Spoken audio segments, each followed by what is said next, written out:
आज ही कैसे हैं आप लोग? खैरियत से, ठीक ठाक? अभी भी पहले दिन का खेल ख़त्म हुआ है। पहला टेस्ट जो पाकिस्तान और वेस्ट इंडीज़ का आज से शुरू हुआ है। पहली दफ़ा ब्रायन लारा एकेडमी ग्राउंड पे ये मैच हो रहा है, टेस्ट मैच हो रहा है कोई। और क्या कहें यार, बात ये है कि West Indies made 194 for 3 on the first day. बारिश वगैरह हुई तो पहले सेशन में भी सिर्फ 15 ओवर के करीब हुए और फिर टोटल दिन में 67 ओवर्स हुए और बैड लाइट की वजह से जल्दी खेल ख़त्म हुआ। लेकिन जब आपके सीनियर सेलेक्टर आकिब जावेद साहब, जब आपके वाइट बॉल के हेड कोच माइक हसन साहब और भी लोग जब आपको ये बार बार पिछले कई दिनों से ये कहें कि भाई ये टीम अगर मतलब एक टेस्ट मैच भी जीत जाए इंग्लैंड में, वेस्ट इंडीज़ में या इंग्लैंड के खिलाफ, तो बहुत बड़ी बात होगी। या फिर आपको पहले से कह दिया जाए कि भाई जो अगला साल वर्ल्ड कप हो रहा है उसमें तो आप भूल ही जाए कि पाकिस्तान जीत सकता है, क्योंकि हमारी पोजीशन जो है वो रैंकिंग में देख लें आप कहाँ पर है। तो जब इतना डिफीटिस्ट एटीट्यूड हो आपके करते धरता लोगों का जो कि मतलब काम कर रहे हैं, माइक हैसन ने ये तो नहीं कहा कि टीम हारेगी, लेकिन उन्होंने भी यही राग पाट उनका चल रहा है कि 3 साल लगेंगे, 4 साल लगेंगे, फला होगा और ये होगा, ढिमकाना होगा, ठीक है ना। तो जब इतना डिफीटिस्ट एटीट्यूड हो आपके करते धरता लोगों का, तो then what do you expect. मैं तो डे वन से ही बात कर रहा हूँ कि भाई आपको पता चलेगा, ये जो 4 डे मैच हुआ था, टूर मैच, इसमें 3 सेंचुरियाँ बनी, तो सब लोग यही कह रहे थे कि भाई ये तो बड़ा ज़बरदस्त परफॉर्मेंस थी जी, कि आज़ान ओवैस ने 100 किए, बाबर ने किए, ओवैस जफ़र ने किए। लेकिन वो अलग ही एक टूर मैच का जो होता है सिलसिला, वो होता ही है, हमें पता है किस तरह से उसको कितना सीरियसली लेती है होम साइड। लेकिन आज जिस तरह से जो सबसे मतलब अफसोसनाक बात ये थी कि मेरे लिए ख़ास करके अफसोसनाक बात ये थी, वो ये थी कि जिस बंदे ने मतलब पाकिस्तान को रूज देखा हो फास्ट बॉलिंग में, जिस बंदे को मतलब ये मैं कहता हूँ आई एम वेरी फॉर्चुनेट कि मैंने मतलब इमरान खान और सरफराज नवाज़ को मतलब लाइव बॉलिंग करते देखा है, शुएब अख्तर, वसीम अकरम, वक़ार यूनुस, मोहम्मद आसिफ। हाँ, मैंने मतलब ऐसे बॉलर्स, उमर गुल वगैरह को देखा है जब बॉलिंग करते हुए।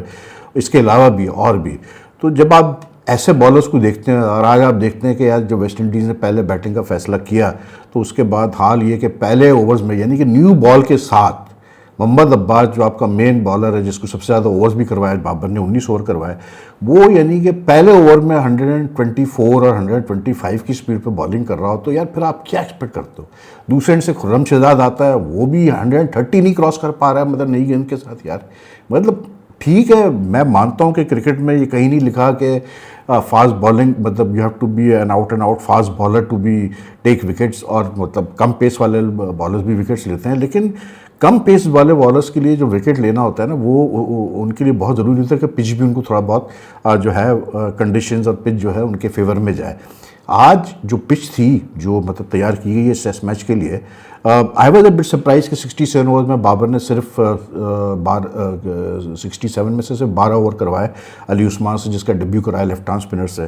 कोई ओवर उसने नहीं करवाया सलमान अली आगा से, again a big surprise for me. तो पेस पे ज़्यादा जोर था, चारों पेसर से बॉलिंग कराई गई। मोहम्मद अली से 12 ओवर कराए गए, मतलब कैसे बोलते हैं, आमिर जमाल से 10 ओवर कराए गए, 19 अब्बास से कराए गए, 14 खुर्रम शहजाद से कराया गया। टोटल जो हासिल हुआ हमें 66 ओवर्स में 3 विकेट मिले। उसकी एक वजह यही थी कि पेस नहीं है तीनों के पास यार, वन डायमेंशनल बॉलिंग अटैक है। जब ये टीम स्क्वाड अनाउंस हुई थी उसमें भी मैंने यही कहा था कि यार ये आप पेस के बगैर how can you expect to win in places like, शायद इंग्लैंड में कुछ बेहतर, अगर टिपिकल इंग्लिश कंडीशंस हुए तो वहाँ शायद कुछ बेहतर हो, लेकिन भाई टेस्ट क्रिकेट अगर आप खेल रहे हो तो you expect your bowlers to at least be around 130 and 135, that's the norm. मतलब 135 टू 135 क्लिक्स पर कैसे बोलते हैं आर वो बनता है, KPH जो होता है वो समझ में आती है बात, इतना तो होता ही है। फिर उसके बाद 135 के ऊपर जब आप जाते हैं, 137 के ऊपर आप जाते हैं, तो फिर वो आप कहते हैं कि जी 140 प्लस में जो है जेन्युइन फास्ट बॉलर आ रहे हैं, ठीक है।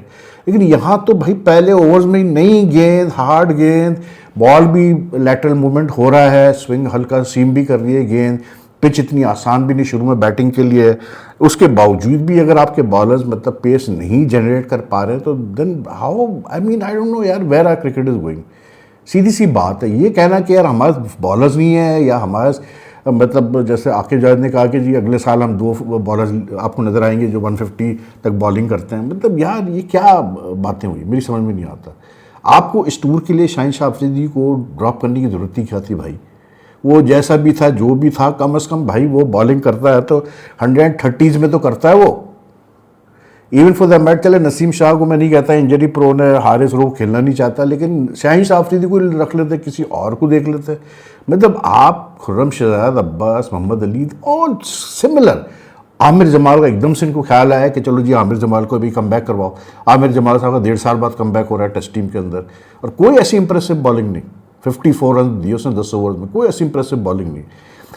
पेनिट्रेशन तो नज़र ही नहीं आई हमारी बॉलिंग में, टू बी वेरी ऑनेस्ट। वो ठीक है, प्ले एंड मिस हुए, सब कुछ हुआ, लेकिन अगर इसी पिच पे आप एक ज़्यादा पेस वाले बॉलर को अगर आज आप बॉलिंग करते देखते, मतलब situation would have been very different. I am telling you this, situation would have, आप बल्कि देखिएगा जब वेस्ट इंडीज़ की बॉलिंग आएगी, जब शमार जोसेफ और जेडन सील, केमार रोच बॉलिंग करेंगे, जस्टिन ग्रीज बॉलिंग करेंगे, जो उनकी 4 पेस बॉलर, आप फ़र्क देखिएगा। दे आर ऑल 130 प्लस वाले लोग। शायद जस्टिन ग्रीज थोड़ा कम हो, लेकिन केमार रोच हो गया, जेडन सील्स हो गया, या ये आपका शमार जोसेफ, ये तो सारे 140 प्लस वाले बॉलर्स हैं यार।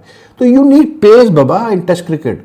क्या स्क्वाड सेलेक्ट करके आप भेज रहे हैं, मतलब पहले दिन ही टेस्ट मैच के आपके बॉलर्स शुरू के नए गेंद के साथ जो है 122 और 124 और 126 पे बॉलिंग करेंगे, तो फिर कैसे काम चलेगा यार। फिर तो मतलब having laser, why I am stressing on this is that when a pitch is slow, there is some movement in this pitch, there's no two ways about it. It's not easy in the sense कि it's not a comfortable pitch to bat on, कि थोड़ा सा bounce में भी variation है, अब ball turn भी हो रही है। अच्छा, मुझे हैरत ये हुई कि जब बारिश हुई पहले सेशन में, अच्छा खासा लंबी बारिश हुई, उसके बाद आपने क्यों नहीं अली सुमान को आते ही ओवर दिए, क्योंकि अली सुमान ने जब पहला ओवर करवाया उस पहले ओवर में बॉल टर्न हुई। और ये तो एक कॉमन सेंस की बात है कि जब बारिश होती है, ओवर का जब बारिश होके खेल शुरू होता है, तो always some moisture sweeps into the pitch, क्योंकि वो कवर्स के अंडर स्वेटिंग होती है, ठीक है ना। और ये तो एक कॉमन सी बात है समझने की कि यार जब मॉइस्चर थोड़ा सा पिच में होता है तो उसमें स्पिनर को ग्रिप ज़्यादा मिलता है। आप अली उस्मान से उसी वक्त करवा के आप देख लेते 1-2 ओवर कि किस तरह ये बॉलिंग कर रहा है, because when he bowled initially he had the batsman in trouble.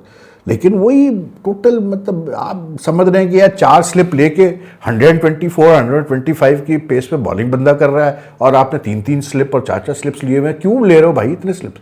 Ball वहां तक पहुंचेगी तो मतलब कैच आएगा नहीं यार, सीधी सी बात है। अब पीछे खड़े होकर सिर्फ आवाज़ें लगाने से तो नहीं होगा, well done Abbas, well done Abbas भाई, बहुत अच्छी बॉलिंग कर दी, अब्बास भाई, मोहम्मद अली बहुत अच्छी बॉलिंग कर दी, ऐसा थोड़ी होता है यार। इतनी बुरी हालत भी नहीं है पाकिस्तान क्रिकेट के, हमें मतलब ठीक है। I on the basis of what I see today, Pakistan going to have a tough time saving this test match also, क्योंकि उन्होंने भी वेस्ट इंडीज़ ने तो उनके पास तो 6 बॉलिंग ऑप्शन है प्रॉपर, 2 स्पिनर्स और 4 पेस बॉलर्स, और उनके पेस बॉलर हमसे बहुत बेहतर है, बहुत ज़्यादा पेस है उनके पास, और they have been bowling very well at recent times, and the batting has improved a lot, like in the sense के उनकी बैटिंग में रेजिलियंस अब आपको नज़र आ रहा है, वो अब नहीं छोड़ देते हैं। ये कोई 2 साल पहले, if I am not mistaken, या लास्ट ईयर की बात है, ये कोई 27-28 पे आउट हुए थे, वेस्ट इंडीज़ की टीम आउट हुई थी। उसके बाद से डैरेन समी ने इन पर बड़ा काम किया एज ए हेड कोच, और इनकी बैटिंग में एक रेजिलियंस आपको नजर आता है। It's not that the batting is very flashy और वेरी अट्रैक्टिव टू वॉच, लेकिन they don't give up easily. मतलब अभी श्रीलंका से भी सीरीज हुई जो 1-0 जीते वेस्ट इंडीज़ वाले, उससे भी they got out of very difficult situation आया है। वो जब से 27 रन ऑल आउट हुआ, उसके बाद से इनकी, मतलब इनकी बैटिंग में ऐसे नहीं है बैट्समैन को आप कहे बड़े फ्लेयर वाले बैट्समैन है और ऐसे है वैसे नहीं, but they don't give up easily, they don't throw away the wickets, they fight hard. आज जैसे केवन जैसे जब वो आउट हुआ, कैसे बोलते हैं अपना ब्रेंडन किंग, वो इनसाइड एज उसने लिया और अब्बासी गेंद पे, उसके बाद फिर जो है चंद्रपाल आउट हुआ, आमिर जमाल ने उसको आउट किया। लेकिन उसके बाद जो है जिस तरह से बैटिंग हुई है, और ख़ास करके अपना ये केवन हॉज ने जिस तरह बैटिंग की, 83 नॉट आउट पर बैटिंग कर रहा है, I thought he really batted very well. मतलब he played some wonderful shots, और सबसे बड़ी बात है कि उसने अपनी इनिंग्स को बहुत अच्छा पेश किया। उसको पता था कब मैंने शॉट्स खेलना है, और उसने आफ्टर इनिशियली उसने पाकिस्तानी बॉलर्स को इतना मौका दिया नहीं कि कोई लूज बॉल वो करे और वो छोड़ दे। कभी कभी तो उसने अच्छी गेंद बॉल्स पे भी उसने शॉट्स खेले। फिर उसके बाद उसने अपना शे होप के साथ उसकी बहुत अच्छी पार्टनरशिप हुई। शे होप ने भी 39 पे बैटिंग कर रहा है, और बाद में पिच थोड़ी सी ईज आउट भी हो गई थी पेस बॉलर्स के अगेंस्ट।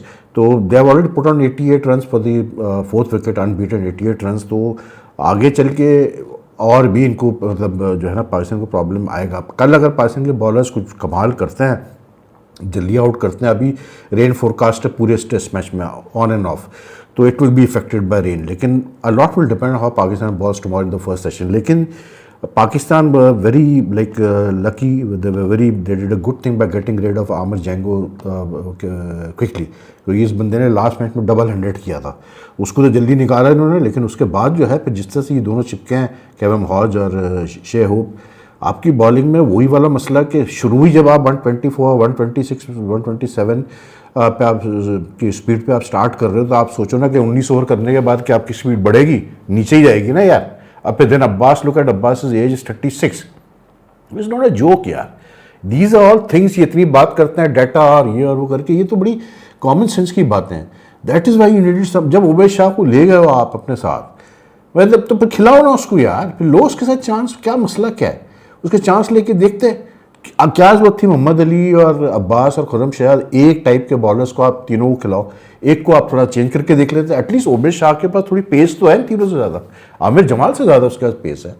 इन चारों में आप सोचें आमिर जमाल सबसे तेज़ है, यानी कि 130 का एवरेज भी नहीं आता हमारे इन 4 बॉलर्स का आज नहीं आया। You can imagine they should have played Ubaid Shah. लेकिन वही वाली बात ना कि क्वालिटी का मसला, ऊपर से जो डिसीजन मेकिंग होती है उसका कुछ समझ में नहीं आता कि क्या इनकी डिसीजन मेकिंग होती है। अब इमाम उल हक को फिर ज़बरदस्ती आज डाल दिया टीम के अंदर। अभी जब आप यंगस्टर्स को ग्रूम कर रहे हो लेके गए हो आप यंगस्टर्स को, तो भी उनको मैक्सिमम चांस दो, एक्सपोजर दो।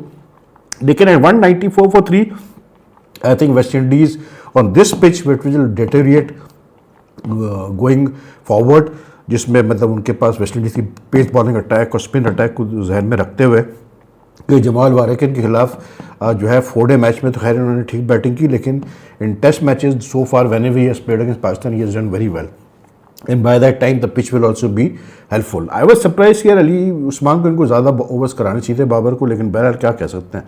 तो not a, I won't say it's a good day for Pakistan, definitely not a good day for Babar Azam on his return as Test captain, and we saw the same problem कि जब partnership लगती है तो इनके पास कोई इनके पास plan नहीं होता, कोई इनका जवाब नहीं होता कि किस तरह से हम तोड़ निकालें। Maybe because they just don't have the bowlers to do it. You need to have bowlers to break partnerships and derail the opposition. Unfortunately in recent time यही बॉलर्स खेलते रहे और इनके पास वो चीज़ है ही नहीं। शाहीन बीच में खेला लेकिन मज़ा नहीं आ रहा। मतलब पाकिस्तान टीम को और क्रिकेट को जिस तरह लेके चल रहे हैं और जिस तरह से अब ये बातें अब करना शुरू हो चुके हैं कि वर्ल्ड कप भूल जाओ और ये भूल जाओ और वो भूल जाओ, तो भाई फिर हम क्रिकेट खेल ही क्यों रहे हैं? सीधी सी बात है। आज स्टेडियम खाली पड़ा हुआ था, यानी कि अब आपका ये एक वक्त था कि पाकिस्तान टीम वेस्ट इंडीज़ जाती थी। खैर उस वक्त वेस्ट इंडीज़ की टीम भी बहुत बेहतर थी, लेकिन पाकिस्तान की टीम की इतनी वैल्यू होती थी कि स्टेडियम भरे होते थे वेस्ट इंडीज़ में हर ग्राउंड पे। आज खाली स्टेडियम पड़ा हुआ था यार, चंद 1000-2000 लोग भी होंगे तो बड़ी बात होगी, बिकॉज ऑन अ सैटरडे और वीकेंड हॉलीडे। तो आप उससे अंदाजा करें कि क्या लोग जहन में पाकिस्तान क्रिकेट के बारे में इस वक्त। और हम बड़े खुश हैं जी, हम समझते हैं बड़ी तरक्की हो रही है। हम प्लानिंग कर रहे हैं अगले 3 साल की, अगले 3 साल की 5 साल की प्लानिंग कर रहे हैं। इनको ये नहीं समझ में आता है भाई जब तक जीतोगे नहीं, win is the best solution to any problem, सीधी सी बात। Anyway, if you like this video, like and share it, and your comments are welcome. फिर आपसे मुलाकात करते हैं। अल्लाह हाफिज़ जी।